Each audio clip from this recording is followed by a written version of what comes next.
For Texas A&M, we have student athletes Wade Taylor IV, Henry Coleman III, and Manny Obaseki. Coach Buzz William. Per coach's request, we'll just go right to questions for the student athletes. Wade, you knocked down the three with like 8.5 to go. You guys were up 4, but then I think you went almost 6 minutes without a made basket. Just what was maybe some of the problems there that you guys weren't able to make some key shots down the stretch as they got on their run?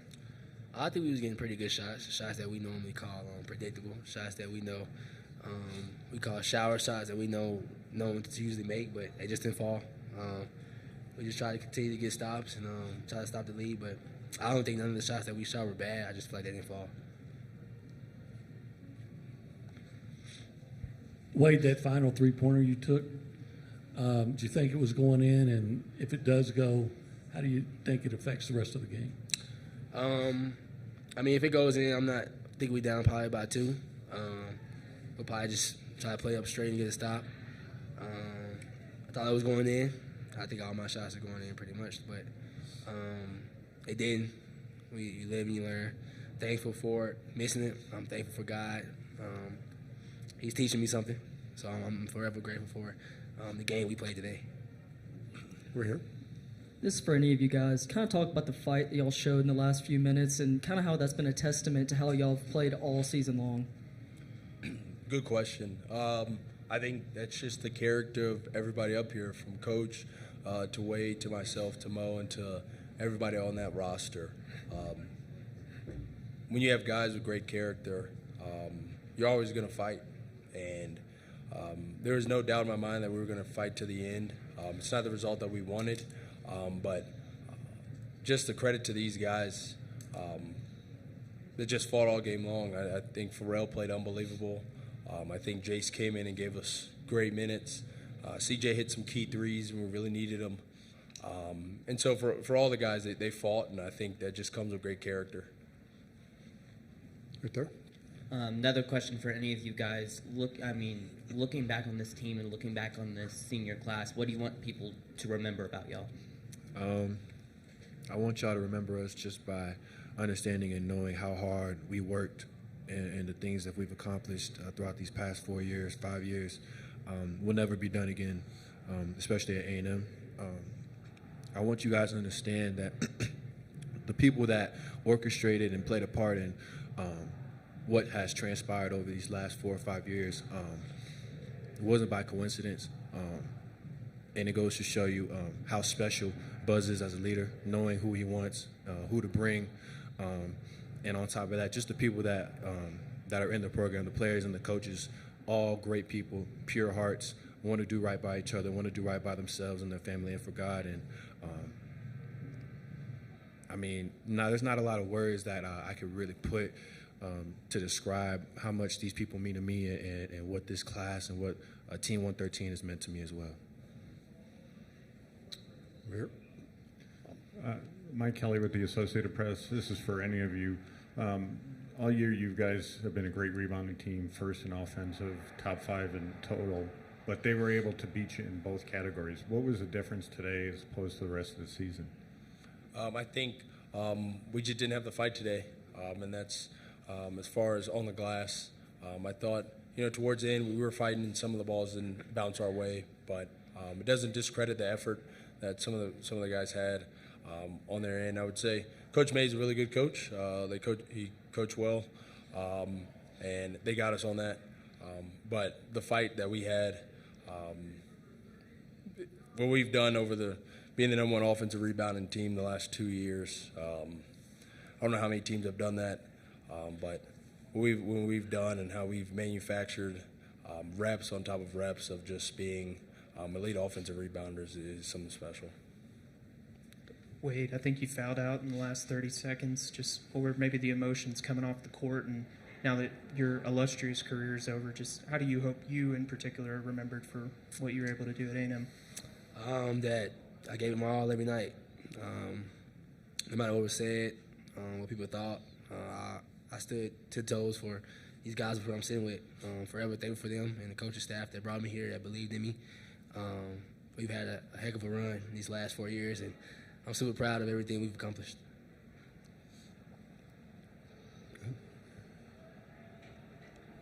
Henry, after the game, it looked like you guys were huddled up there for a minute on the court. Just what was that moment like? Maybe what was said and who kind of led that in the circle? Everybody kind of spoke. We thank God for wins and losses.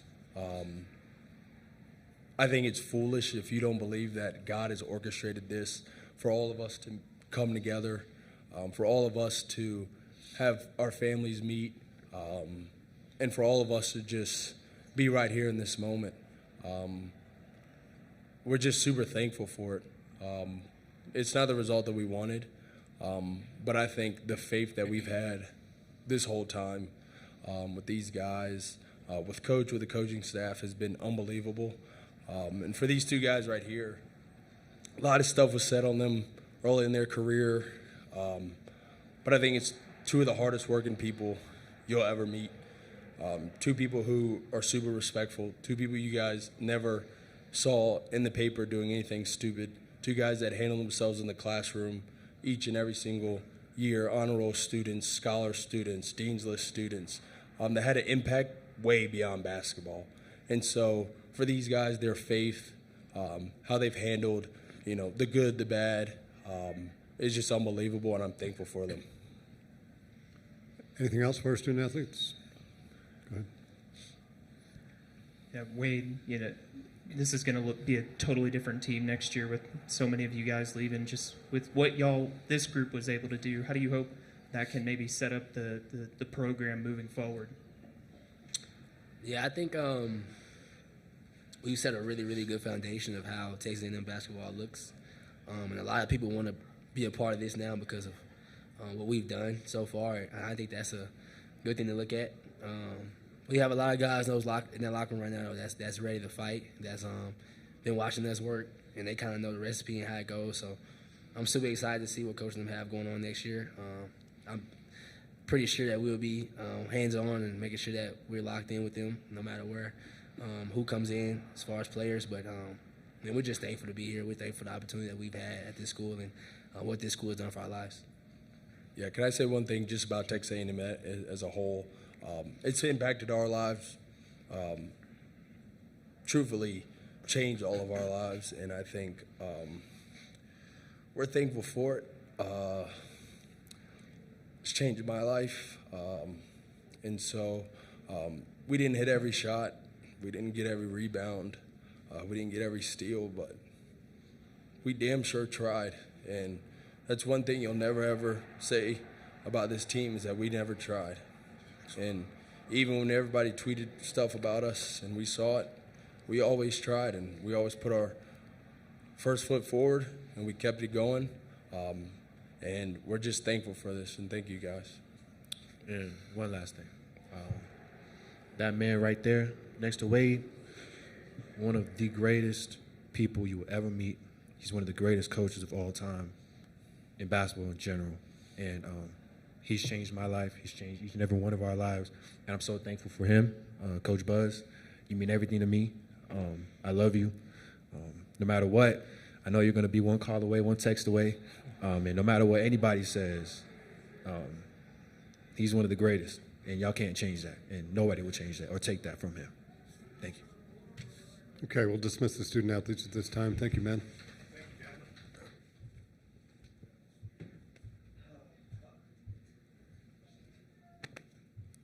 Questions for the coach?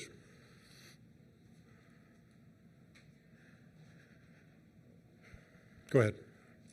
Buzz, just what was the locker room like afterward when you guys were able to meet and just maybe the emotions and time that y'all had back there before you came up here to the podium? Yeah, I'm sorry it took so long. We've done the same thing all 18 years that I've coached. And I'm not saying it's right, nor am I saying it's wrong. It's just how we go about things. Anybody who just played their last game, everybody in the organization puts their right hand on that person, and I pray over that person. So if I violated the timing of all of it, it's just because we had 8 of them in there. And so that's all. We don't address the game. I pray over them. Everybody in the organization knows that that's what's coming. And when I say amen, I head this direction. We're here. What do you wish more people understood about this team and this group of seniors specifically? Ian, respectfully, the opinion of others doesn't impact me. But what has impacted me is the relationship with these guys. Obviously, it's an emotional time. We wanted not only to win for the right reasons, we also just wanted to continue to stay together. And I know that sounds maybe like fluff. It's actually the truth. And so I forgot your question, but I've quit looking at all of that stuff, and I know that it comes with it, so I'm not complaining. And I understand the exposure is part of why all of us are doing so well. And so I'm not comparing my job to people who are saving lives and protecting our freedom in any sort of way, nor am I a simpleton in understanding how complex this industry has become, like all industries, including yours. But to have the lifelong relationships that have been created here over a long period of time is very rare. And so I'm honored and humbled and thankful. We're here. Buzz Farrell had an incredible game with 26, but his last basket came at 9:59. What did they change in the last quarter of the game to stop him from scoring? I don't know what Coach said on your question on that. I thought Gochi did a good job. I don't think that we finished at the rim at the rate we need to, and I think we fouled way too much. We played with a low turnover rate, but for us, we are dependent on shooting more balls from the field and from the free throw line. And so to get in the bonus, to allow them in the bonus so quickly, both halves, goes against us. And then we are reliant completely on extra shots from offensive rebounds, and we are reliant and dependent on only allowing the opponent one shot. And we did not do as well as our averages up until today from a defensive rebound perspective or an offensive rebound perspective. Let's go back here. Coach, I just want to go back to something that you said just to begin the press conference, that you pray for your players afterwards. Why is it important for you after the season to pray for them? And can you give us an example of what do you do pray for them, or how do you pray over them afterwards? Yes, sir. A part of that started, I guess, when I was 33 years old. I didn't know what to say. And not because I'm overly spiritual, nor am I a good person.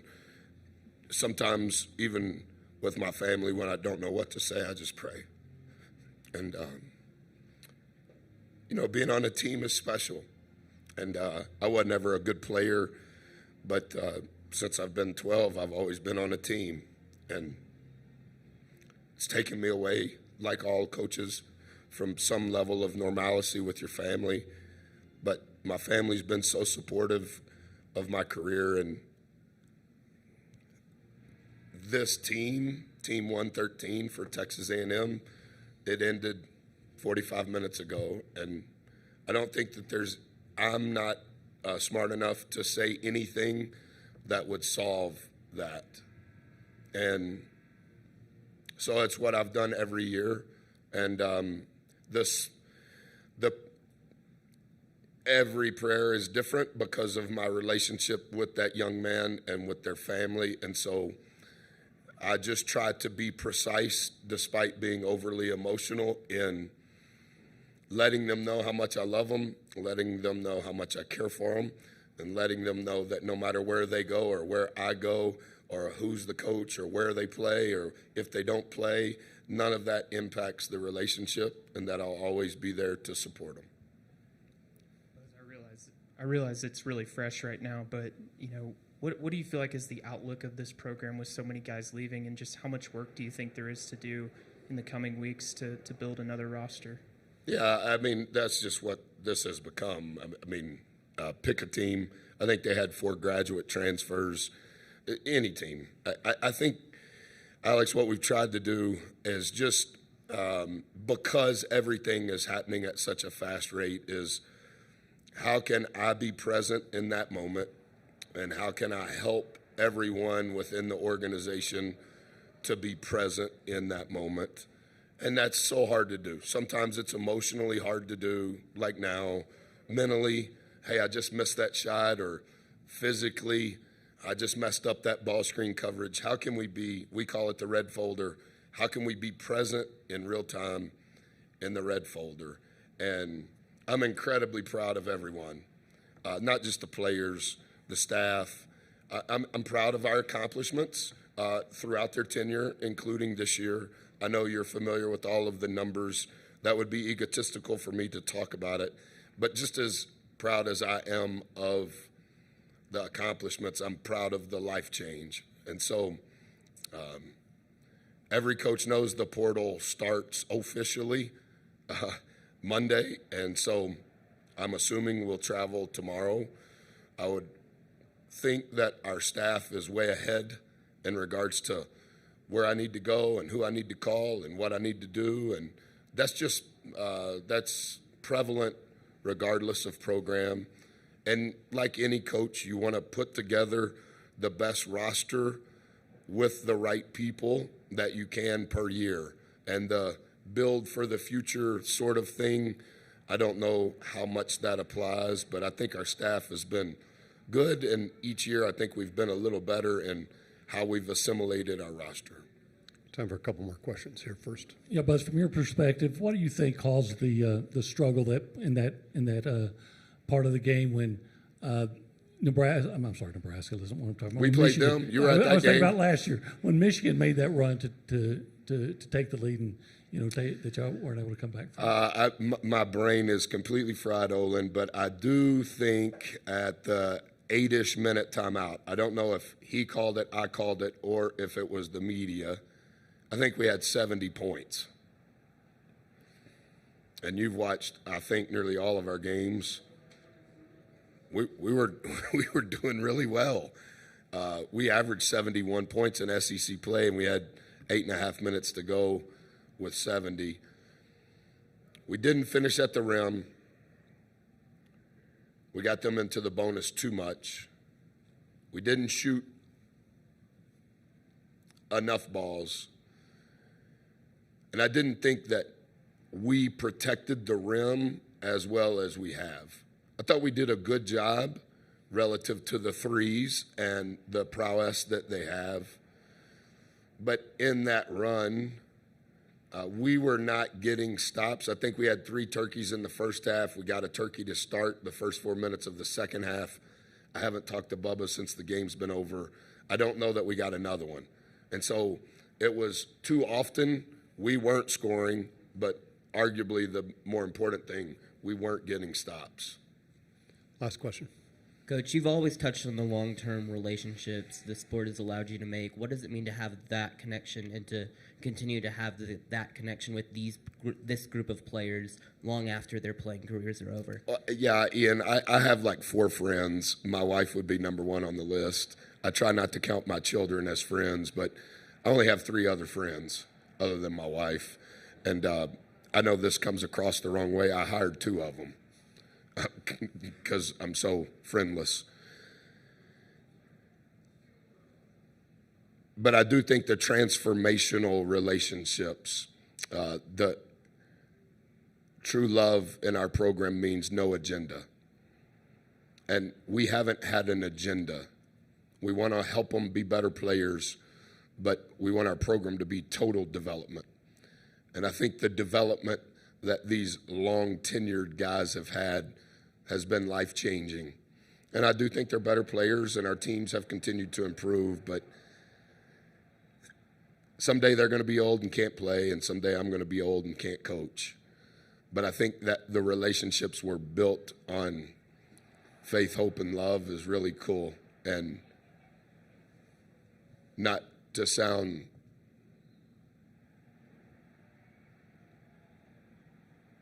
condescending maybe, but at some point I think you have to be accountable to those relationships, regardless of anything else, results, opinions, and yeah, I'm very thankful and honored that, like I told H, we'll be friends forever. And now you can come to my house and we can watch a game and eat queso together. Nobody will say anything. Nobody will tweet about it. I'm honored. Okay, Thank thank you, you very guys. much, Coach.